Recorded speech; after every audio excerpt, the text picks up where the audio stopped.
Every question has a key. हर question के पास में एक की होता है। तो जो कोई भी कहावत होना, कोई भी प्रिंसिपल होना, कोई भी सेइंग होगा ना, तो हर चीज को हम सिंपल प्रेजेंट टेंस में रिप्रेजेंट करते हैं। Hey welcome back, I am Dharmendra sir from DS English doctor Mukherjee Delhi. मेरे प्यारे दोस्त, पता है क्या है? एग्जाम का मेला है। हर बच्चे एग्जाम की तैयारी कर रहे हो, कहीं ना कहीं कोई ना कोई एग्जाम देना है आपको। इसके लिए पता है क्या करना होगा? हर दिन प्रैक्टिस करना होगा, चाहे एसएससी हो, चाहे सीएजीएल हो, चाहे सीएचएसएल हो, चाहे सीपी हो। किसी एग्जाम की तैयारी के लिए आपके पास जो क्वेश्चन होगा, उस क्वेश्चन के लिए आपको लगना पड़ेगा कि आखिर उसका आंसर कैसे निकालते हैं, कैसे पढ़ते हैं, पढ़ना क्या है, करना क्या है। आपके पास बहुत ही सिंपल क्वेश्चन पूछ जाएंगे, लेकिन आपको अवेयर रखना है हर अपने क्वेश्चन से और एग्जाम से। प्रैक्टिस आपके पास होना चाहिए राइट वे में। और देखो यहाँ पे कुछ क्वेश्चन है, देखते हैं, जो कि एमटीएस का पूछा हुआ क्वेश्चन है। आराम से पढ़ते हैं, देखो गौर से कितना बनता है और मुझे कमेंट करना। हर बच्चा क्लास में अटेंडेंस ला के बैठेगा, मतलब लाइक ला के बैठना है, राइट। उसके बाद शेयर करना है। नंबर 2, हर बच्चे को क्लास में एक एक क्वेश्चन आजमाना है और कमेंट करना है। कहाँ पे? हर एक कमेंट का जवाब मैं आपको दूंगा और देखूंगा पे। When the weather is pleasant it is nice to go for a picnic. अब यहाँ पे ध्यान दो, क्या है कि when the weather is pleasant. अब कॉन्सेप्ट ये कहता है कि यहाँ पे अगर कोई क्लाउज प्रेजेंट का हो तो आगे प्रेजेंट का होगा, लेकिन अगर प्रेजेंट हो तो पास्ट भी हो सकता है। यहाँ पे इज का प्रयोग किया गया है और आगे भी यहाँ इज का प्रयोग किया गया है। इसका मतलब ये हुआ कि सेंटेंस में कहीं कोई एरर नहीं है। तो कभी कभी सेंटेंस में नो एरर भी होता है, तो इसका आंसर करना पड़ेगा डी, मतलब देयर इज नो एरर। हमेशा एरर नहीं ढूंढना है, तो इस सेंटेंस में गलती कहीं नहीं है, there is no error, right. आगे क्वेश्चन लिखते हैं, क्या कहता है। नेक्स्ट कहता है someone was knocking at the door when I was having my bath. अब क्वेश्चन ये कह रहा है, बेटा समझना गौर से, कि when I was having my, every question has a key. हर क्वेश्चन के पास में एक की होता है, ठीक है। तो वंस यू स्टार्ट रीडिंग, एक बार जब पढ़ना शुरू करोगे ना, तो उस की को you have to search the real key of the sentence. तो उस की को ढूंढना है कि की कहाँ है। कह रहा when I was having my bath, जब मैं स्नान कर रहा था, तो कोई नॉक किया होगा, कोई नॉक किया होगा। ये नॉक किया यानी समवन वाज नॉकिंग नहीं, समवन कोई ना कोई नॉक किया होगा। तो यहाँ पे समवन नॉकिंग यानी गलती कहीं ना कहीं यहीं पे है, यानी होना चाहिए समवन नॉक्ड। कोई नॉक किया जब हम स्नान कर रहे थे, तो समवन वाज नॉकिंग न करके यहाँ पे वाज कटेगा और यहाँ पे नॉकिंग के स्थान पे नॉक्ड होना चाहिए, यानी सिंपल पास्ट का प्रयोग होना चाहिए। क्लियर हुआ? क्योंकि someone knocked eight the door, है ना, दरवाजा खटखटाया कब? जब हम स्नान कर रहे थे। तो कॉन्सेप्ट ये होना चाहिए। तो यहाँ पे नॉक के स्थान क्या होगा? नॉक्ड का प्रयोग करेंगे, वो आपका कॉन्सेप्ट होगा, ठीक है। तो नॉक्ड का प्रयोग करेंगे, समझ में आ गया सबको? एक एक बच्चा मुझे कमेंट करेगा, बताएगा राइट आंसर हो रहा है कि नहीं हो रहा है, राइट। टाइम में प्रॉपर दे रहा हूँ। क्वेश्चन नंबर 3 कह रहा the boss reminded them of the old saying. अब यहाँ बॉस जो रिमाइंड किया एक पुरानी कहावत। क्या कहावत है? तो always mind that anything else, right. क्या क्या चीज? प्रोवर्ब, सेइंग, राइट, प्रिंसिपल, ठीक है। कोई भी चीज हो refers to simple present tense, ठीक है। तो जो कोई भी कहावत होना, कोई भी प्रिंसिपल होना, कोई भी सेइंग होगा ना, तो हर चीज को हम सिंपल प्रेजेंट टेंस में रिप्रेजेंट करते हैं। तो यहाँ कह रहा है कि honesty, that honesty was the best policy. ईमानदारी सबसे अच्छी नीति थी। आज नहीं है क्या? आज भी है ना। तो ये कहावत है, तो honesty is the best policy, was नहीं होना चाहिए, क्योंकि प्रेजेंट का मतलब वाज नहीं इज होना चाहिए। तो यहाँ पे जो आंसर तुम्हारा हो जाएगा वो honesty was the B answer. क्योंकि आजकल के पैटर्न में आंसर नहीं देगा, यानी तुम इसको देखो ही मत। अगर क्वेश्चन सही करना चाहो तो इसको मत देखो, सीधा यहीं पे तुम एबीसीडी लगा दो और फिर जो यहाँ पे सही है तुम्हारा आंसर हो जाएगा। क्योंकि एग्जामिनर क्या करता है? तुम्हारे माइंड को डाइवर्ट करता है। क्यों? क्योंकि आज के एज में सिलेक्शन नहीं, रिजेक्शन है। एग्जाम क्वेश्चन सेट इसलिए करता है कि आप भीड़ से बाहर हो जाओ, यानी आपको अगर उस भीड़ में आना है तो आपको एग्जामिनर के टोन और मूड को पकड़ना पड़ेगा। वो चाहता क्या है? वो सिलेक्ट करना नहीं चाहता, वो चाहता है कि आप बाहर कैसे हो, ठीक। तो इसके लिए क्या करना पड़ेगा? उसके मूड को पकड़ के और मूड को पकड़ के चलना पड़ेगा। तो यहाँ पे क्वेश्चन नेक्स्ट देखते हैं, क्या कहता है। If I was knowing why he was absent I would have informed. तो एक कॉन्सेप्ट ध्यान रखना जो पढ़ा रहा हूँ आप सबों को। क्या कॉन्सेप्ट कहता है कि यदि इफ का प्रयोग, इफ का 3 कंडीशन है, मैं बोल दे रहा हूँ और सुन लेना। कि if clause is simple present tense, the non if clause is simple future tense. ये पहला शर्त कहता है कंडीशनल का। सेकंड कहता है कि if clause is simple past tense the non if clause is would plus V1। Third one कहता है कि if clause is past perfect tense the non if clause would have plus V3। यहाँ पे would have plus V3 का प्रयोग किया गया। देखो गौर से क्या दिया गया है, I would have informed. It means what? First clause is refers to past perfect tense. यानी if plus subject plus had plus V3 plus other word, आने वाला सेंटेंस होगा subject plus would have plus V3 plus other word। यानी would have कहीं दिख रहा हो तो आने वाले क्लाउज जो पहले आगे पीछे होगा वो had plus V3 का प्रयोग होगा। तो यहाँ सेंटेंस में if I was knowing why he was absent, तो if I was knowing यहीं पे गलती हो गया, यानी if I had known होना चाहिए था सेंटेंस यहाँ पे, if I had known का प्रयोग करना चाहिए था, तब सेंटेंस तुम्हारा सही होता। इस तरह से कॉमन एरर बनाना है। कंडीशनल पढ़ना बहुत जरूरी है। किस पर्पज से? सिर्फ एग्जाम नहीं। If you want to speak English fluently you have to study conditional. If you want to write English correctly then you have to learn conditional। Conditional speaking writing सबकी जरूरत है, क्योंकि कंडीशनल आपको बोलने की आवश्यकता पड़ता है। यदि तुम मेरे पास आओगे तो मैं तुम्हें पढ़ाऊंगा, यदि तुम वहां जाते तुम पढ़ते, यदि तुम वहां गए होते तो पढ़े होते, ये कैसे बोलोगे आप? तो conditional is very much important for you, right. Next क्या कहता है वो ध्यान दीजिए। They came here, it means what? Simple past tense. पहला क्लाउज यदि सिंपल पास्ट का हो तो आने वाला क्लाउज भी पास्ट का ही होता है, राइट। तो यहाँ पे V2 दिया गया है in the evening and begin, ये दिया V1। दिख गया गलती कहाँ है? समझ में आ रहा है गलत कहाँ पे? समझ में आ रहा सबको? लड़के वहाँ कभी टोई वाले मफलर कमेंट करो नीचे। लाइक किया तुमने? कर दिया, ठीक है। अब यहाँ क्या है कि ही केम, यदि first clause refers to simple past tense then coming clause is also simple past tense. तो पहला क्लाउज ऐसे भी सुन लो कि एंड से पहले यदि पास्ट टेंस हो तो एंड के बाद भी वही होता है। क्लियर हुआ? तो एंड के बाद यहाँ बिगिन नहीं बिगेन होगा, ठीक है। तो आई कट के ए लग जाएगा यहाँ पे, तब सेंटेंस सही होगा। Are you getting my point or not? Like किया तुमने? कमेंट करो, समझ में आ रहा है सबको?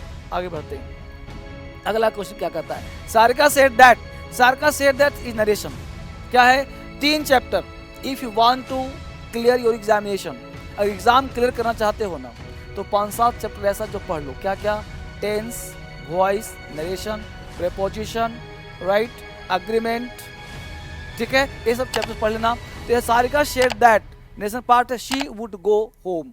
अब शी वुड पहला क्लॉज पास्ट है, तो वुड यहाँ पास्ट हो गया, बिल्कुल सही है। लेकिन फिल इन द ब्लैंक्स है कि यहाँ पे क्या आना चाहिए। अगर मैं लगाता हूँ टुमारो तो वहाँ विल होना चाहिए। एस्टरडे बीता हुआ कल शो करता है, प्रीवियस डे पास्ट को शो करता है, जबकि आगे वुड का मतलब हुआ विल का पास्ट। तो यहाँ चाहिए द नेक्स्ट डे। क्या होना चाहिए? The next day. यहाँ फिल इन द ब्लैंक्स होना चाहिए। आपका आंसर सही था? सही सोच रहे थे? बिल्कुल सही, परफेक्ट।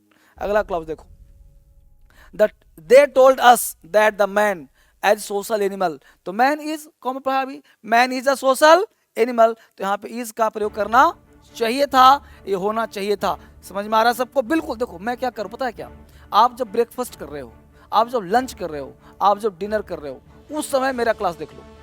इसके अलग से नहीं पढ़ना है, इसलिए मैं छोटे छोटे वीडियोज बना रहा हूँ ताकि लंच, ब्रेकफास्ट, डिनर कहीं भी आप पढ़ सकते हो, उसको आराम से पढ़ो, बड़ा आराम से पढ़ोगे, ठीक है। Little girl confessed that she, अब द ग्लास, अब क्या है भाई? द लिटिल गर्ल से confessed is the past V2 है ना, तो आगे भी पास्ट होगा। तो क्या पास्ट? Confessed that. अब दैट लगाया है, ध्यान देना, नरेशन इज अ पार्ट। यहाँ पे क्या? ब्रोक नहीं आ सकता, ब्रेक्स नहीं आ सकता, विल नहीं आ सकता, विल हैव नहीं आ सकता, हैड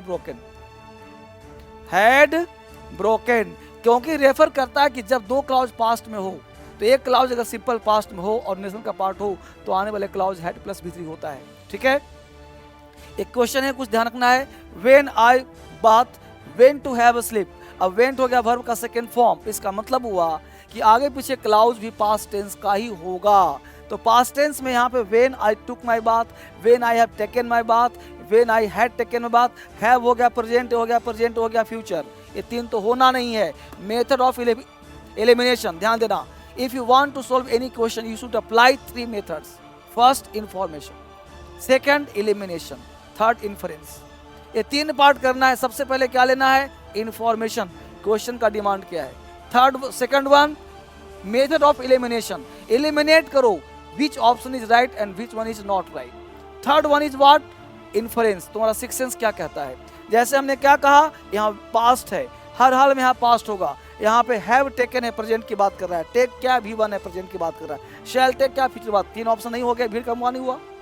सपोज कल्पना करो तुम खड़े हो, यहाँ पे देखो 4-5 ऑप्शन है, तुम खड़े हो, 4-5 लोग तुम्हें घेर लिया है मारने के लिए, समझ पा रही बात, 4-5 लोग घेर लिया, ये ऑल आर योर एनिमीज, ये सब तुम्हारे दुश्मन है।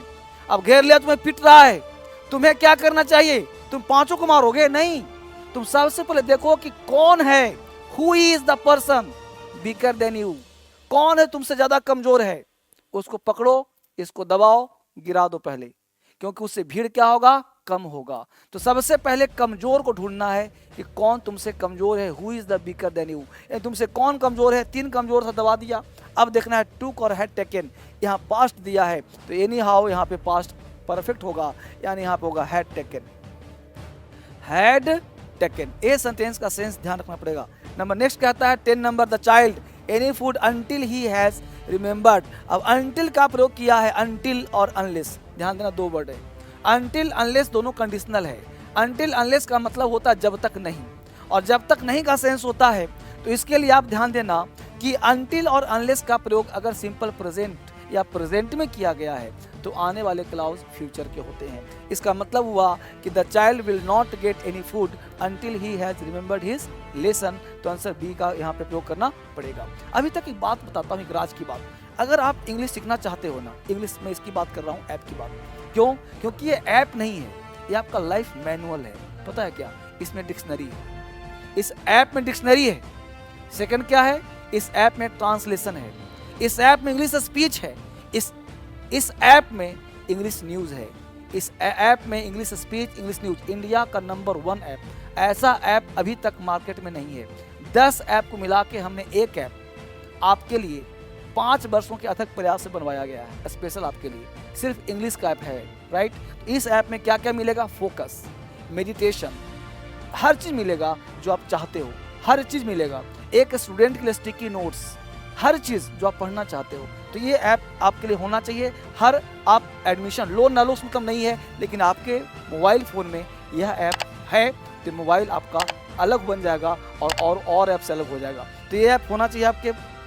इसमें 18 जनवरी को, मतलब कब, कल, ठीक है, I am going to start new batch, foundation batch, right, जिसमें बोलना पढ़ना लिखना, अगर आपको इंग्लिश बोलनी नहीं आती कोई बात नहीं, you have to join basic batches. ये बेसिक फाउंडेशन बैच है जो ज्वाइन करना चाहिए। अगर बेसिक नहीं आता ना तो इंग्लिश बोलना लाइफ में कभी नहीं आएगा, लिखना कभी नहीं आएगा, बोल लेगा लेकिन तुमसे एरर्स हो सकता है। इसलिए बोलना, पढ़ना और एग्ज़ाम पास करना, अगर एग्ज़ाम की तैयारी करते हो, बेसिक कॉन्सेप्ट चाहिए। तो 18 जनवरी से दिन के 10 बजे, राइट, मतलब स्टार्ट कर रहा हूँ। जितना जल्दी हो सके अपनी सीट बुक कर लो, ऑनलाइन हो चाहे ऑफलाइन हो। दिल्ली अब दूर नहीं है, दिल्ली भी आ सकते हो। क्लियर, ये कोर्स ज्वाइन करना है आपको। इसके साथ एक ऐप और है मेरा, DSL क्रांतिकारी ऐप। इस ऐप में maths, reasoning, GS, English, spoken, foundation सब चलता है। यहाँ पे सारे कोर्स मिलेंगे आपको। इसमें मिलियंस ऑफ बच्चे पढ़ रहे हैं, 4-5 मिलियन डाउनलोडेड है। तो इस ऐप को भी डाउनलोड करो अपने प्ले स्टोर जाकर के। कहाँ जाना है, प्ले स्टोर पे इस ऐप को डाउनलोड करना है। इंग्लिश बैच लेने के लिए आपको यहाँ पे ऑल इन वन बैच का नाम रखा गया है, चुनना है सब्जेक्ट और स्पेशल ऑफर में जाना है। एक साथ बैच का नाम रखा गया all in one. It means what, आप स्पोकन, रिटन, ग्रामर, साथ साथ बेसिक क्लास। किस बैच में, क्रांतिकारी, अचीवर, 2 ऐप होने चाहिए आपके फ़ोन में, राइट। तो ये ऐप आपके पास रहेगा। उसके साथ फेसबुक पर भी लाखों लोग पढ़ते हैं, देखो 155 के बच्चे पढ़ते हैं। तो वहाँ पे आप जाओ और उसको फॉलो करो कि जो पढ़ा रहा हूँ वहाँ डलवा दूंगा। उसके साथ साथ टेलीग्राम, जैसे अभी मैं जो पढ़ाया कहाँ मिलेगा, टेलीग्राम पे। तो टेलीग्राम पे जाओ और इसको फॉलो करो। यहाँ पे भी डेली अपडेट्स मिलेंगे और सारे मैटर्स यहाँ मैं डाल देता हूँ, इसके बाहर कहीं कुछ नहीं होता है, ठीक है। बाकी इंस्टाग्राम पे भी देखते रहो क्या क्या मज़ा आ रहा है, उसको फॉलो करो। उसके साथ कोई भी दिक्कत हो, you should contact this number. एक कस्टमर केयर नंबर है DSL का, ये सारे नंबर मेरे हैं। इसे व्हाट्सअप करो, कॉल करो, जब भी ज़रूरत हो, व्हेनेवर मैं आपके लिए तैयार हूँ, इस कॉल करो। इसके साथ ये सारे नंबर है, वही नंबर यहाँ पे दिए गए हैं। इसमें जब भी कोई ज़रूरत पड़े कांटेक्ट करो, कंसल्ट करो, मुझसे मिलो, बात करो। दिल्ली आना चाहो दिल्ली आ सकते हो, और घर बैठे ज़रूरत है अपने मोबाइल से क्लास कर सकते हो, राइट। घर बैठे इंग्लिश सीख सकते हो। अपने रजाई में छिप कर, दुबक कर, अपने स्टूल पर पढ़ करके, राइट। दिल्ली आने की देरी, no need to come Delhi, right. घर बैठे पढ़ सकते हो। मिलता हूँ कल नए क्लास में, ठीक है। Thank you very much, bye bye, take care.